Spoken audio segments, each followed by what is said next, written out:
Iray vavaka isika.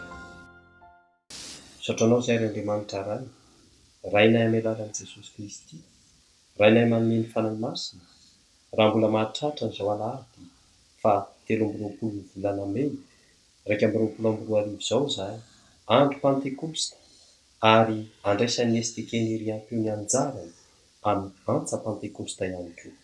Ianao Andriamanitra mandahatra ny zavatra rehetra, na toy inona, endrika izany antsa Pantekosta izany dia fantatray fa ianao Andriamanitra ny asa, mampita ny teninao, fa ny teninao Andriamanitra tsy mifatotra, teninao Andriamanitra tsy mihiboka, teninao Andriamanitra toriana hatrany amin'ny farany tany.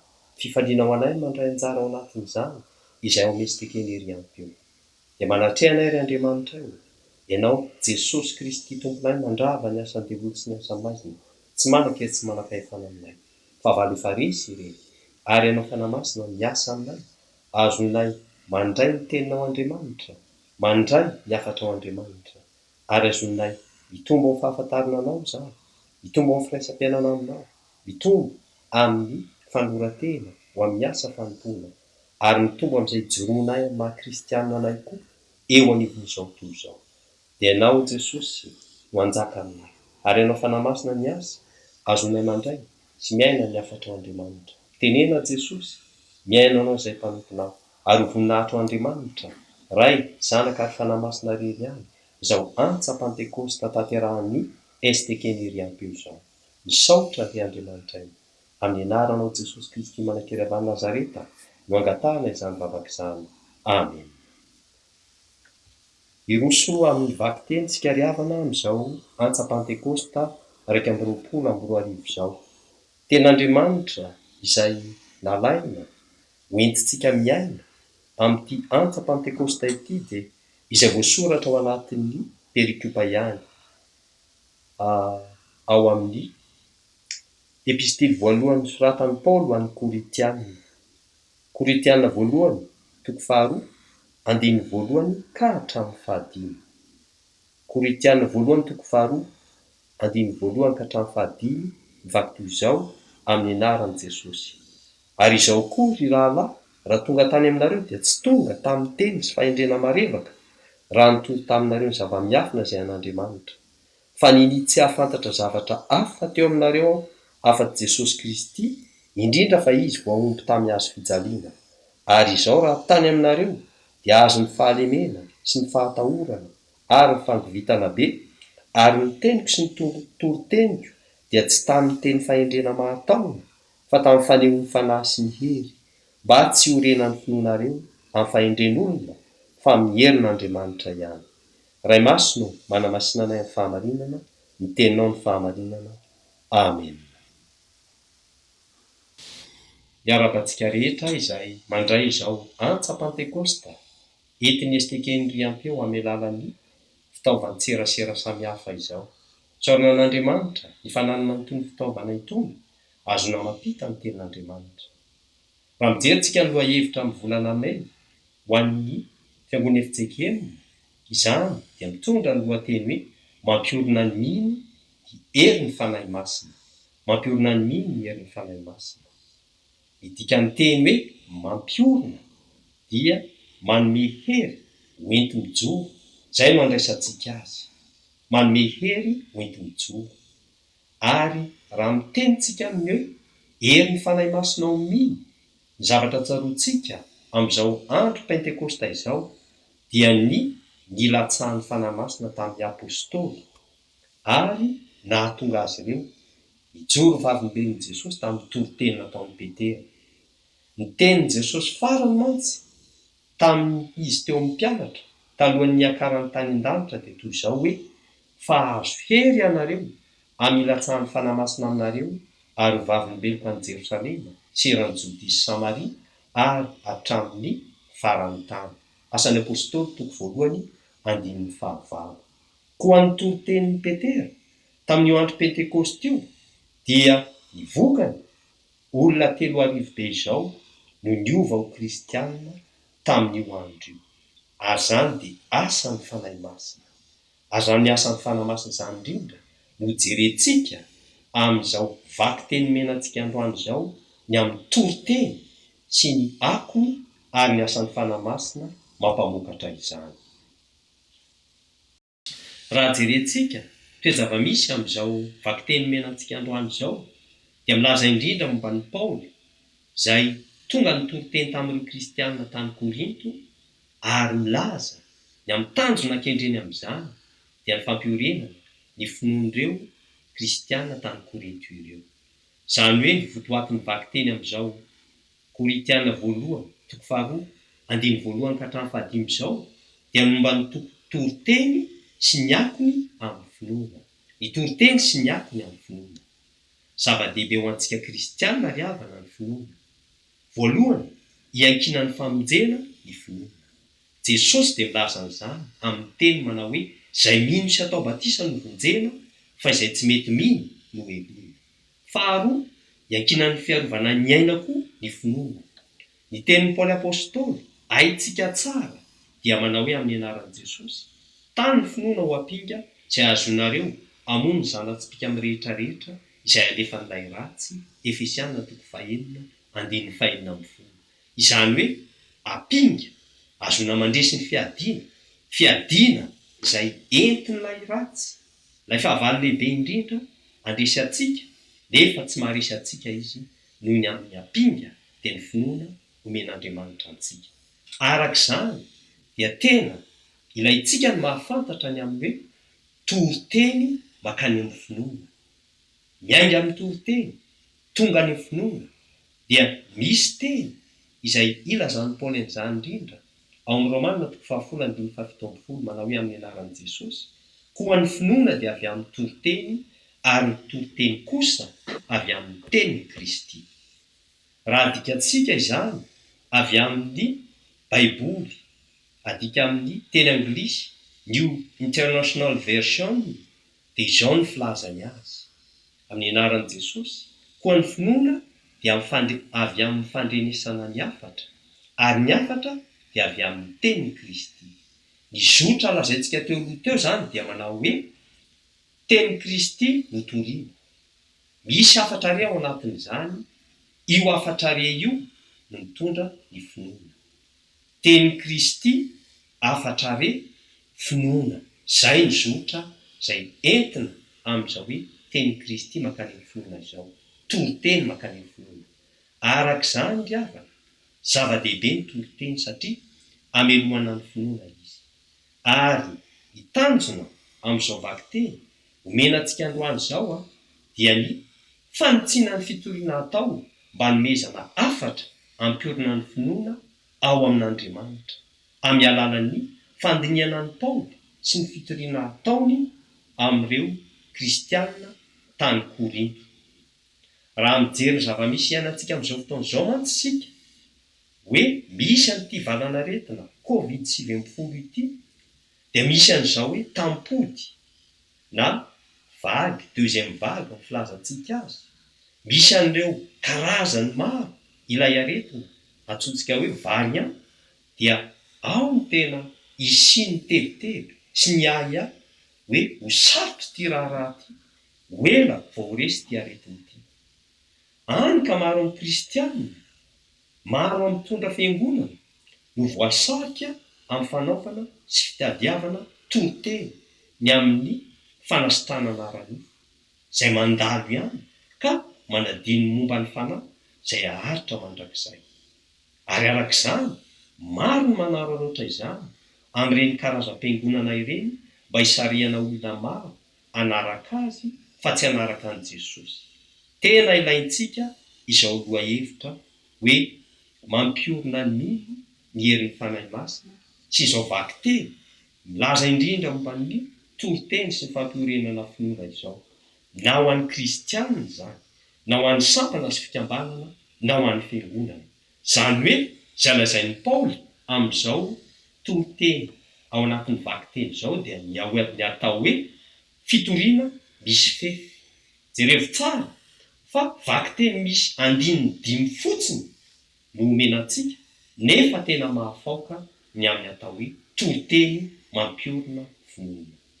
Dia hotoizantsika izany aorianan'ity hira anankiray voalohany ataon'ny Riampeo Zandry dia ny hira mitondra ny lohateny irak'Andriamanitra.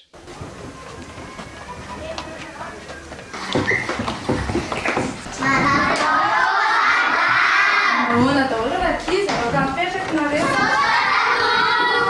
Iza ranono manana vaovao. Tamin'izay nakany ambanivohitra dia misy ankizy mitsoaka fa tsy mitovy hevitra ara-pôlitika ny dada sy mama dia tamin'izay gazety dia misy ankizy kelina olona ny dada. Tadidringa maniala satria misy olona be da be manapaka hazo tsy mera dia misy manderitany mitandrina tsaka fa be dia be zao ny vola sanjoka mandehandeha. Nijery marikily izay omaly dia raha zao fetsifetsy be fa teo any France izy dia nanao akitsapaka ry zareo tao am-piangonana dia nataony anarany daholo ny tao anatin'ilay arikely nefa tsy tokony izy nakany France fa olon-kafa dia nefa izy dia konina. Izany a dia atapitra aloha izany androany a fanomboka lesona vaovao ndraitsika.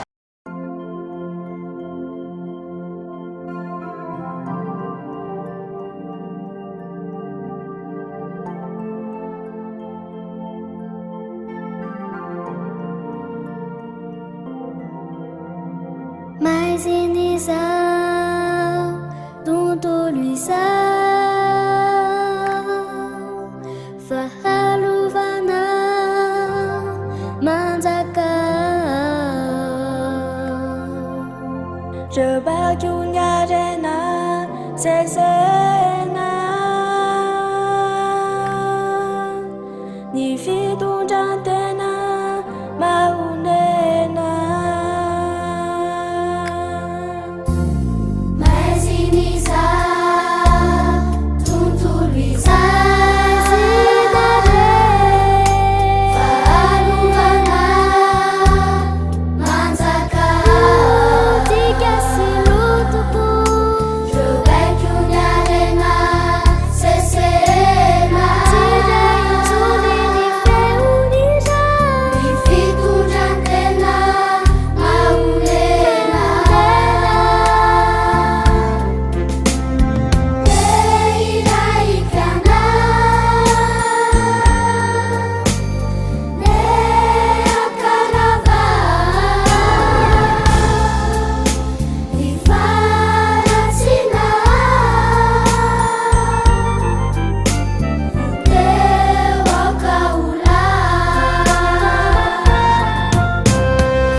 efa nataoko eo am-bavanao ny teniko indro aho manendry anao izao andro anio izao anampahefana amin'ny firenena sy ny fanjakana anongotra sy anjera andrava sy androdana ary anorina sy amboly mandehana amin'izao herinao izao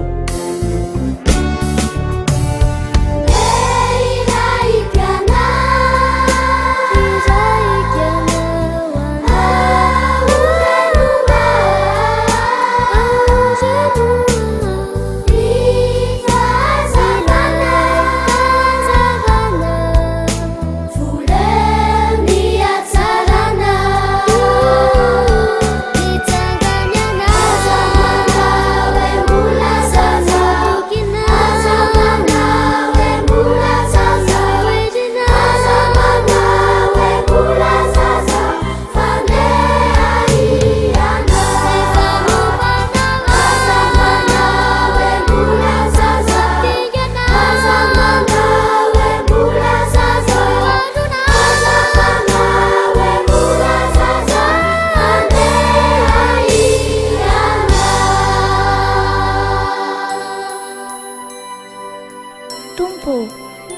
aho manaiky ho irakao.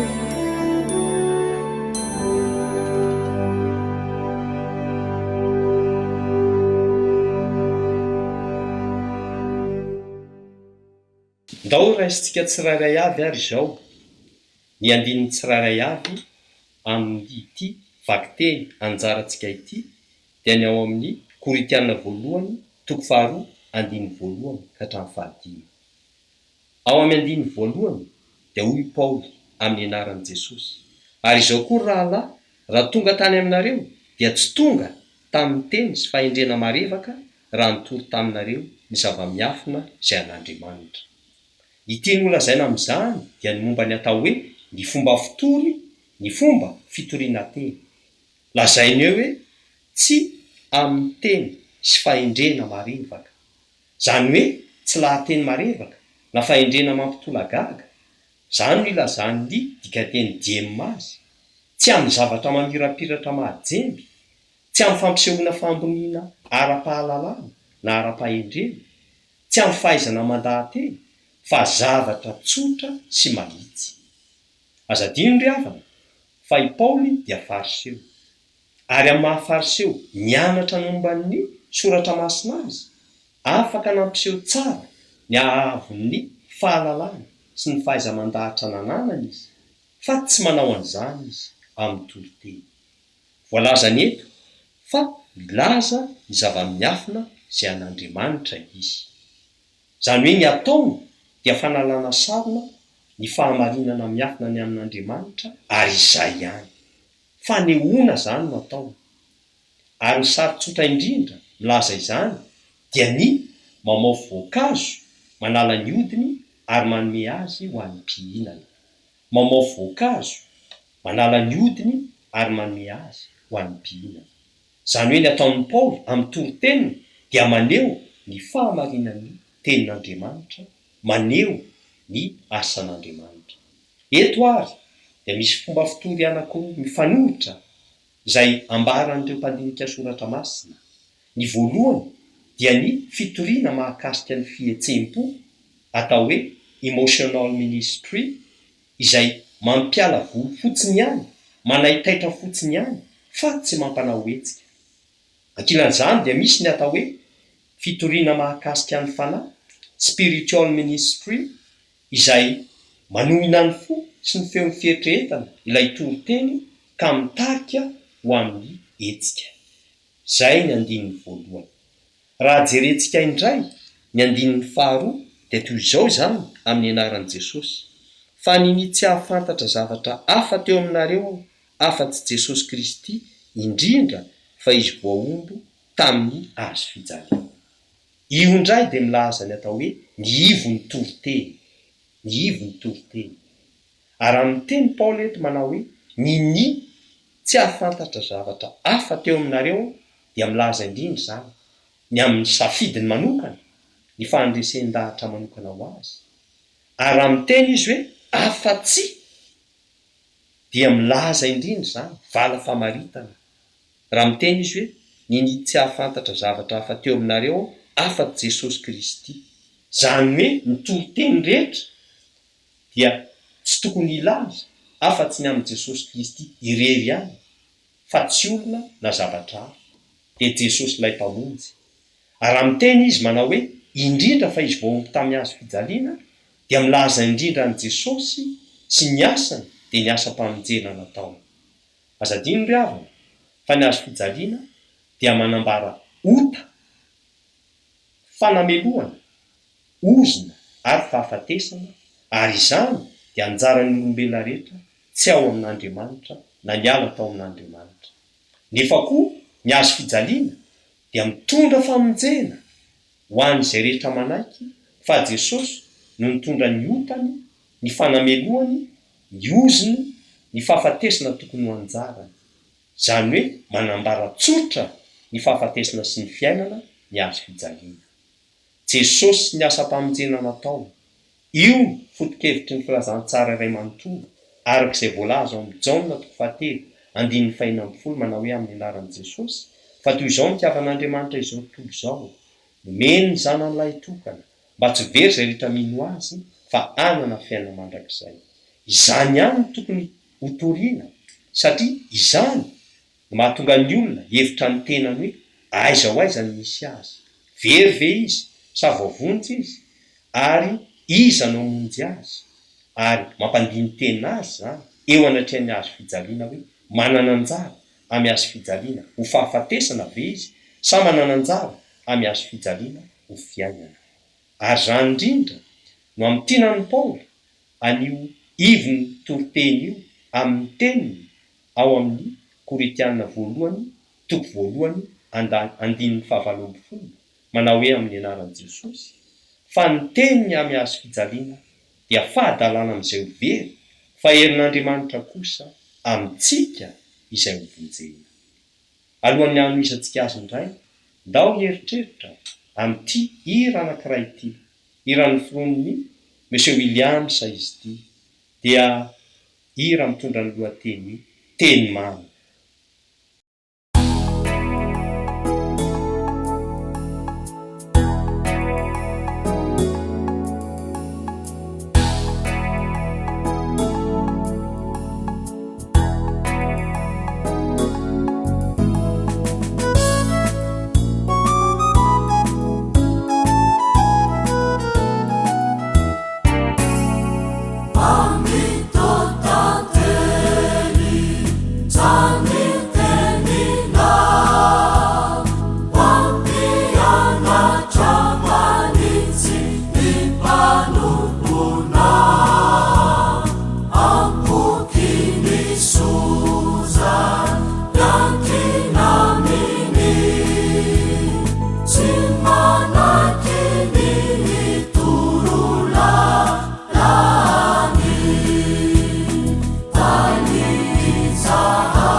Raha manohy ihany sika ka mandray indray ny andininy 7 amin'izao vaky teny ao amin'ny Koritianina voalohany toko 2:2-5 izao, dia toy izao ny vakiny amin'ny anaran'i Jesosy.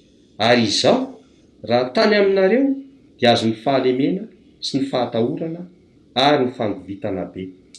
Milaza indrindra izany ny amin'ny tenany mpitory, ny tenany mpitory. Voalohany tsika ny teny momba ny fomba fitory, ny faharoa tsika ny teny amin'ny hoe ivy ny fitoriana, ivy ny toriteny. Izao indray tsika dia milaza ny momba ny atao hoe ny tenany mpitory. Ahoana ilazany Paoly amin'ny tenany eto?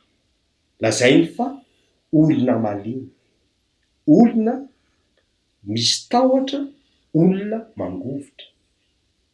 Ary raha dikatsika amin'ny dikateny diema izany, dia izao ny filazany azy amin'ny anaran'i Jesosy. Izany nahatonga ahy osa sy natahotra ary nangovotra teo anoloanareo. Izany hoe ny mpitory tsy olona mahery, tsy olona mihevy tena ho zavatra, fa ny anton'izany dia tsotra, mba tsy ny mpitory no hita fa ny fitoriana ataony ka ho voninahitran'Andriamanitra irery ihany izany. Mba tsy ny mpitory no hita fa ny fitoriana ataony ka ho voninahitran'Andriamanitra irery ihany izany. Izao ny nampanao batisa raha nanontaniany olona manao hoe iza no ilazanao ny tenanao, dia izao ny namalimy azy ao amin'ny Jaona 1:17 manao hoe amin'ny anaran'i Jesosy, izaho dia feno miantso mafy any an'hevitra hoe ataovy mahitsy ny lalany Jehovah arak'izay nolazainy Isaia taminany. Lazainy ny tenany fa feo, izany hoe zavatra tsy hita maso izany, tsy hita akory, kanefa ny herin'ny zavatra teneniny dia tonga any amin'ny olona rehetra, reniny olona rehetra, eniny olona rehetra. Ary Paoly raha manampeny izany dia milaza izao teny izao amin'ny Koritiana 1:17 manao hoe amin'ny anaran'i Jesosy, fa ny adala amin'izao tontolo izao no novidian'Andriamanitra hampamenatra ny endry, ary malemy amin'izao tontolo izao no novidian'Andriamanitra hampamenatra ny mahery. Mila mitandrina ny mpitory teny amin'izany. Iza ny tiany ho hita? Ny tenany ve sa Andriamanitra? Tena mila mitandrina ny mpitory teny. Ary isika koa amin'izay maha-kristianina, amin'ny maha ao anatin'ny sampana sy fikambanana antsika, ao anatin'ny fiangonana, dia natsoina hitory teny koa isika. Mila mitandrina amin'izany rehetra izany isika. Ny fanontaniana nefa dia izao hoe, koa raha tsinotsinona ary ny mpitory teny, aiza ny hery hiankina ny mpitory teny mba hampahavoakatra azy? Raha malemy ary ny mpitory teny, aiza ny hery hiankina ny mpitory teny mba hampahavoakatra azy? Ny 14 amin'izao vaky teny ao amin'ny Koritiana 1:2-1 izao, ny 14 dia milaza indrindra ny hery hiankinan'ny mpitory teny dia ny fanahy masina izany. Ary dia tafiditra indrindra amin'izay lohahevitra anjarantsika amin'ity volana May ity izany. Hoy eo 14 io amin'ny anaran'i Jesosy, ary ny teniko sy ny toroteniko dia tsy tamin'ny teny fahendrena maro-taona, fa tamin'ny fanehoan'ny fanahy sy ny hery. Tsy amin'ny fahendrena maro-taona, fa tamin'ny fanehoan'ny fanahy sy ny hery. Izany hoe tsy lahateny mampiaiky volana araka ny voalazantsika tany aloha, tsy miankina amin'ny fahaizan'olombelona, fahalalana noratovina, fahaiza-miteny ankavoriana, fahaiza-mandahatra, fa miankina amin'ny fanahin'Andriamanitra irery ihany dia ny fanahy masina. Ary io no herin'ny toriteny. Voalazan'ny Paoly eto hoe amin'ny fanehoan'ny fanahy sy ny hery. Ny dikan'izany dia hoe amin'ny fandresen-dahatra araka ny herin'ny fanahy masina. Izany hoe eo amin'ny toriteny izany dia mila mamela ny fanahy masina isika hitarika, hanjaka, hanana fahefana eo amin'ny toriteny izay atao. Hoy Jesosy ao amin'ny Jaona 4:20 hoe amin'ny anaran'i Jesosy, fa ny mpananatra dia ny fanahy masina izay irahan'ny ray amin'ny anarako, izy no hampianatra anareo ny zavatra rehetra sy hampatsiaro anareo ny zavatra rehetra izay nolazaiko taminareo. Voalaza amin'io teny io ny dikany atao hoe fanahy masina. Mpananatra hoy ny filazany azy eto. Amin'ny teny Grika izy dia lazainy hoe parakleto, izay midika hoe mpanampy, mpampahery ary solivava. Arak'izany filazana ny momba azy izany ny fanahy masina satria mpanampy izy, satria mpampahery izy, satria solovava izy no manome ny teny tsirairay avy ao anatin'ny toriteny, manome hery ny teny tsirairay avy ao amin'ny toriteny, ary amin'ny mahafanahy masina irahana azy amin'ny anaran'i Jesosy dia ampiasa izany teny ao anatin'ny toriteny izany izy voninahitry Jesosy Kristy irery ihany.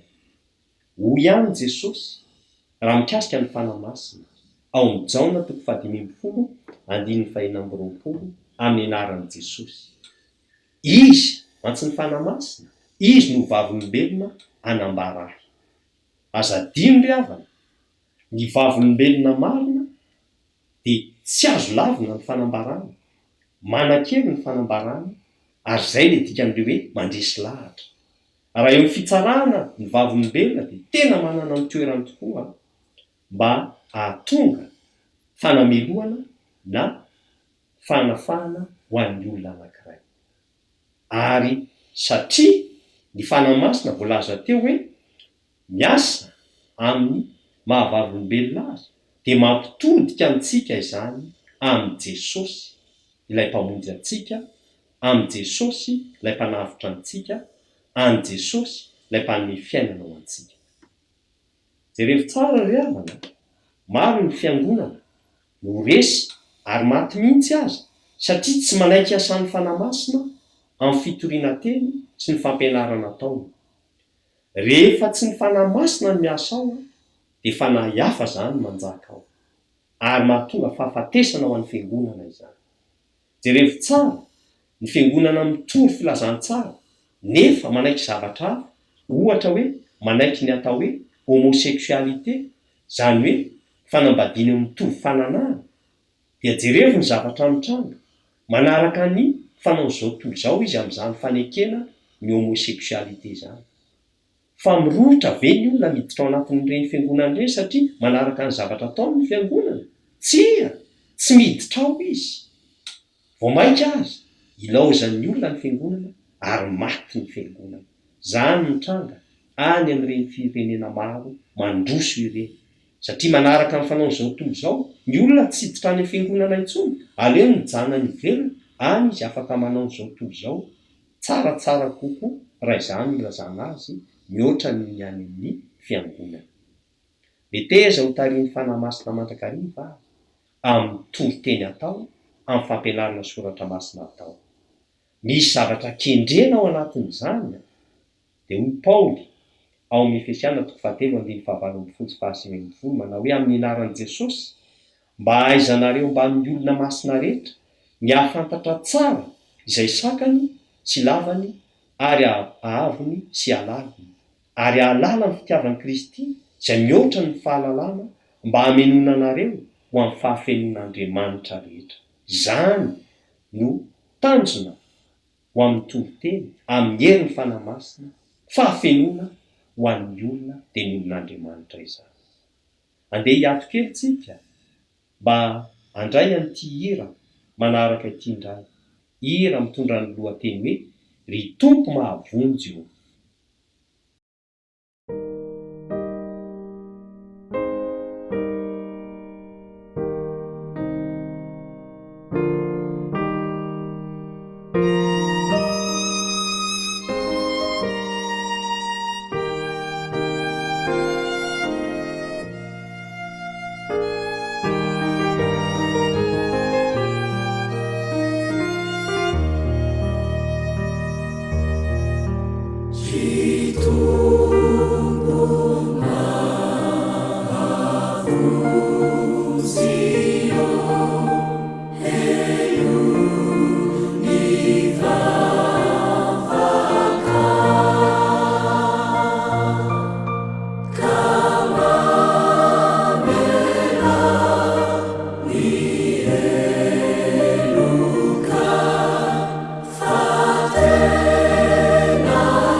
hamarina izao toro-teny anjarantsika izao sady tsika riavana amin'ny fandraisana ny andin'ny fahadimy farany amin'izao vaky teny menantsika izao dia ny Koritianina voalohany toko faharoa andin'ny voalohany ka hatramin'ny fahadimy.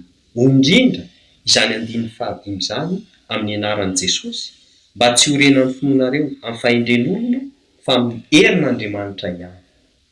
Izany andin'ny fahadimy izany dia milaza indrindra ny amin'ny tanjon'ny fitoriana dia ny ampiorina finoana ao amin'Andriamanitra. Ampiorina finoana ao amin'Andriamanitra fa tsy amin'ny fahendren'olona.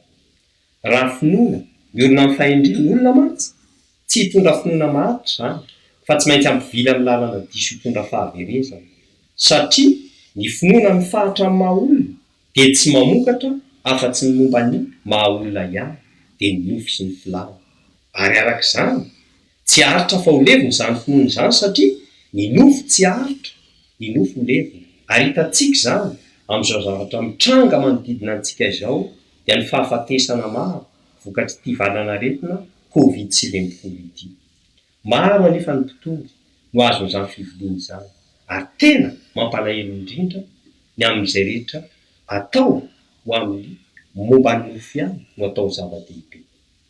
Ny finoana tsy maharitra fizaham-toetra fa mampiainitra sy mampanalavitra an'Andriamanitra dia izany indrindra no atao hoe finoana miankina amin'ny fahendren'olombelona, miankina amin'ny mahanofo ihany.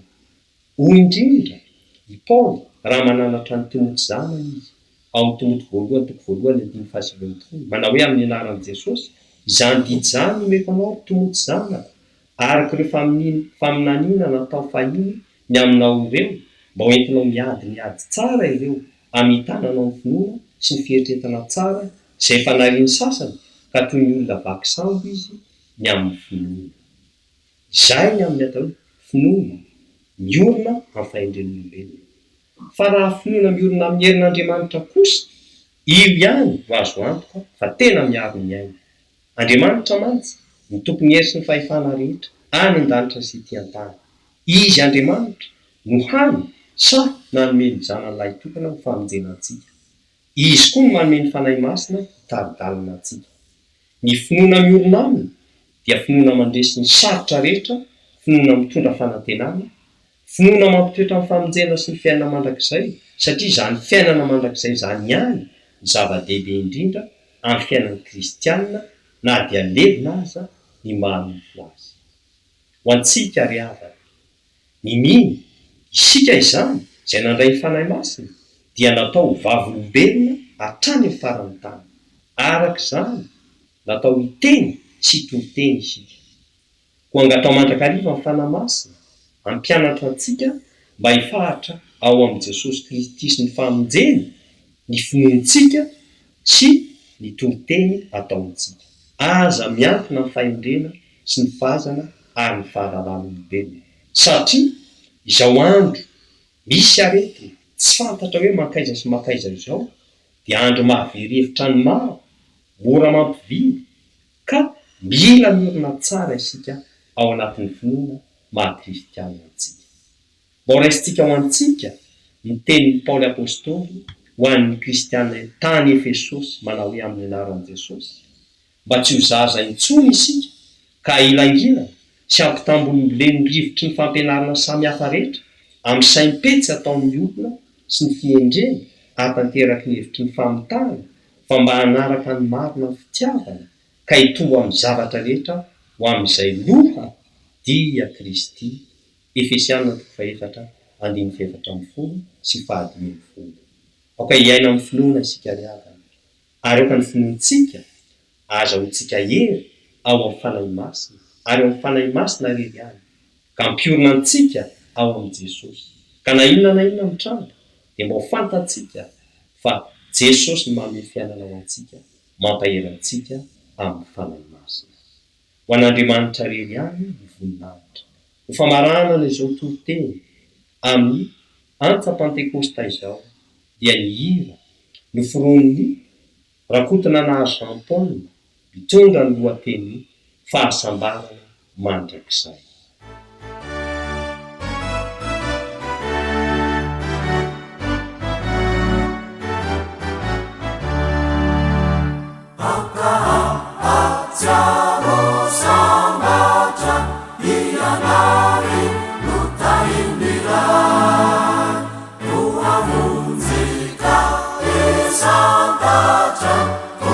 maso mata